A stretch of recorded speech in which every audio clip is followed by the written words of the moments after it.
P T I के लाहौर जलसे में ड्रामाई सूरत हाल। अली अमीन गंडापुर के जलसागाह पहुंचने से पहले ही जलसा खत्म हो गया। वजीर आला ने जलसागाह तक पहुंचने के लिए बंदूक उठा ली। ऑफिशियल गन के बट मार मार कर ट्रेलर के शीशे तोड़कर आगे बढ़े। गार्ड्स की भी पुलिस एहलकारों से बदतमीजी। रास्ते बंद होने पर गंडापुर का पैदल मार्च। कारकुनों के हमराह जलसागाह की तरफ पैदल चले गए। अली अमीन गंडापुर का काफिला अंधेरे में जलसागाह पहुंचा।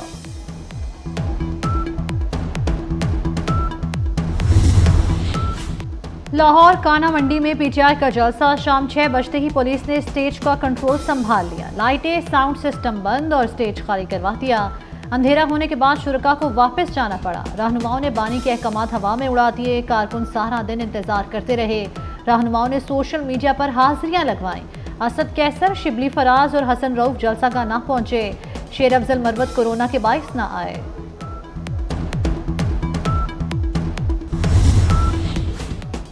नून लीग ने पीटीआई का जलसा नाकाम करार दे दिया। अता तारड़ कहते हैं बड़कों के बावजूद पीटीआई का शो फ्लॉप हो गया। मरियम औरंगजेब ने कहा कि पंजाब से पीटीआई का खात्मा हो गया। आवाम ने फितना फसाद की सियासत मुस्तरद कर दी। जलसे में हू का आलम। गंडापुर आकर जलसा बचाओ, अज़मा बुखारी का तंज। इमरान नज़ीर बोले पीटीआई की जलसी से ज्यादा शादी में लोग शरीक होते हैं।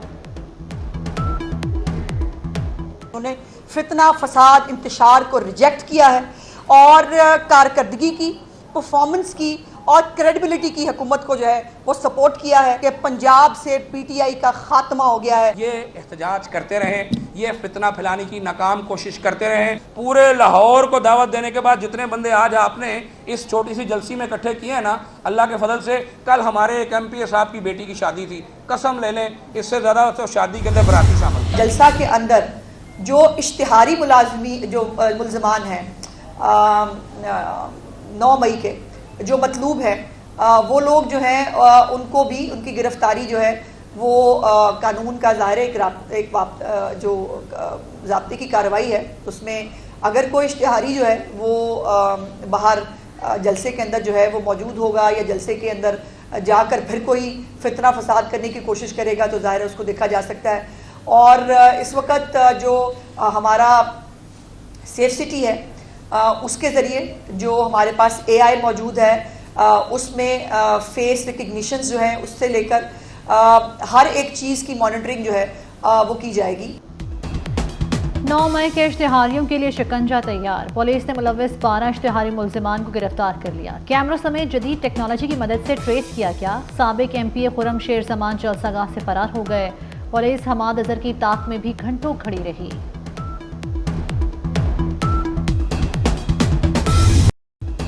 चीफ जस्टिस काजी फाइज ईसा का रजिस्ट्रार सुप्रीम कोर्ट को खत। अक्सरियती फैसले पर 14 सितंबर की वजाहत पर 9 सवालों के जवाब मांग लिए। इलेक्शन कमीशन और पीटीआई ने वजाहत की दरखास्त कब दायर की? दरखास्तें प्रैक्टिस प्रोसीजर कमेटी में क्यों नहीं भेजी गईं? मुतफरिक दरखास्तें कॉज लिस्ट के बगैर कैसे समाअत के लिए फिक्स हुई? किस कमरा अदालत या चेम्बर में दरखास्तों को सुना गया? फैसला सुनाते के लिए कॉज लिस्ट क्यों जारी नहीं की गई? ऑर्डर रजिस्ट्रार में जमा हुए बगैर कैसे अपलोड हुआ? ऑर्डर को सुप्रीम कोर्ट वेबसाइट पर अपलोड करने का हुक्म किसने दिया?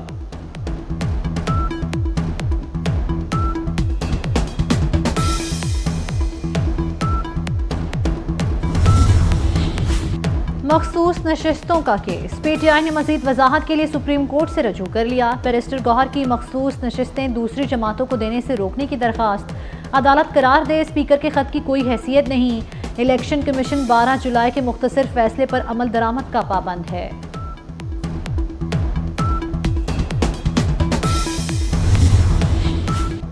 वज़ीर आज़म शहबाज शरीफ बरास्ता लंदन अमरीका रवाना। जनरल असम्बली के इजलास में शिरकत करेंगे। कहते हैं आलमी रहनुमाओं से आलमी मसाइल और अमन पर बात होगी। तरक्की, मौसमियाती तब्दीली से मुताल्लिक उमूर उजागर करेंगे। पाकिस्तान के मौक़िफ़ और मफादात की तर्जुमानी करेंगे। वज़ीर आज़म 2 रोज़ लंदन में क़याम के बाद 23 सितंबर को अमरीका पहुँचेंगे।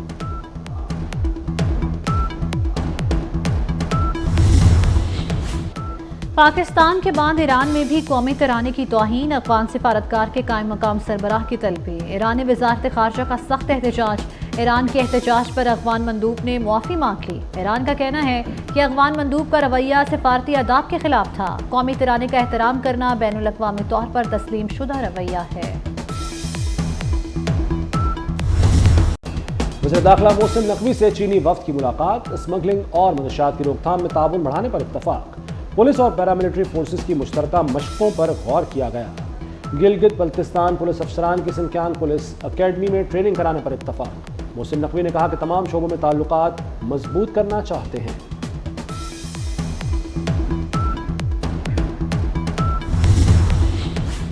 میرپور خاص واقعہ، وزیر اعلیٰ سندھ نے ڈی آئی جی اور ایس ایس پی میرپور خاص کو معطل کر دیا، ایس ایچ او اور 7 پولیس اہلکار بھی معطل، سینٹرل پولیس آفس رپورٹ کرنے کا حکم، افسران پر ڈاکٹر شاہ نواز کو ماورائے عدالت قتل کرنے کا الزام ہے۔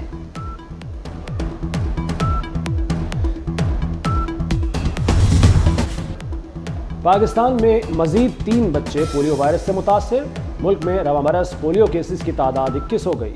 وفاقی وزارت قومی صحت نے تفصیلات جاری کر دی، پولیو سے متاثرہ بچوں کا تعلق سندھ، کے پی اور بلوچستان سے ہے۔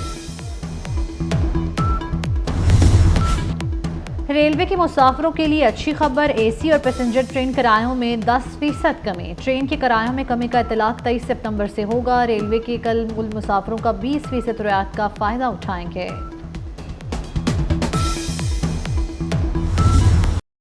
چیئرمین پیپلز پارٹی بلاول بھٹو 36 برس کے ہو گئے، مختلف شہروں میں تقریبات، بلاول بھٹو نے بلاول ہاؤس میں سالگرہ کا کیک کاٹا، فریال تالپور، مراد علی شاہ اور صوبائی وزراء کی شرکت، ارکان اسمبلی اور پارٹی رہنماؤں نے بھی شرکت کی، بلاول بھٹو کو سالگرہ کی مبارکباد دی۔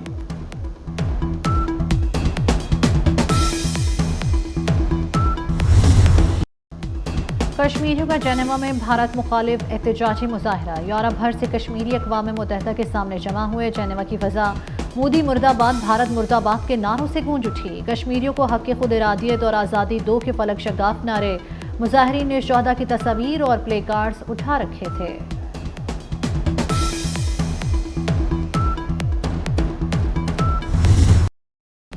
امریکہ میں صدارتی الیکشن کے لیے قبل از وقت ووٹنگ کا آغاز ہو گیا، ریاست منیسوٹا، ساؤتھ ڈیکوٹا اور ورجینیا میں پولنگ جاری، منیسوٹا اور ساؤتھ ڈیکوٹا کے شہری ای میل کے ذریعے بھی اپنا ووٹ کاسٹ کر سکتے ہیں۔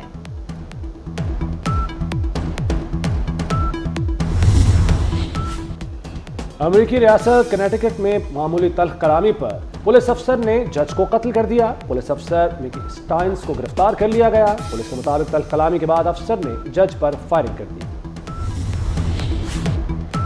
انٹرنیشنل کرکٹ کونسل کا وفد قذافی اسٹیڈیم پہنچ گیا، چیمپئنز ٹرافی کے انتظامات، اپ گریڈیشن کا جائزہ لیا، دستیاب سہولیات کا بھی معائنہ کیا، پی سی کی حکام نے بریفنگ دی۔ پاکستان سمیت دنیا بھر میں عالمی امن کا دن منایا جا رہا ہے، عالمی سطح پر قیام امن کے لیے پاکستان کی کوششوں سے دنیا واقف ہے، ایسے علاقوں میں جہاں امن کی ضرورت تھی وہاں پر پاک فوج نے اپنی پیشہ ورانہ خدمات سر انجام دیں۔